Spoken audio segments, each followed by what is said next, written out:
दूसरी गुजारिश, आजकल जो बड़ा एक मामला चल रहा है 3-4 दिन से तोशा खाने का,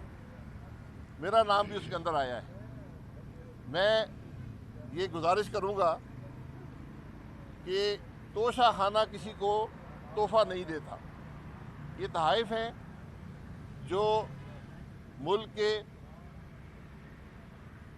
जो अहदेदार हैं, जो अहदा रखते हैं, सदर का हो, वज़ीर-ए-आज़म का हो, वज़ीर हो, जो भी है, जो ब्यूरोक्रेट्स हैं, जो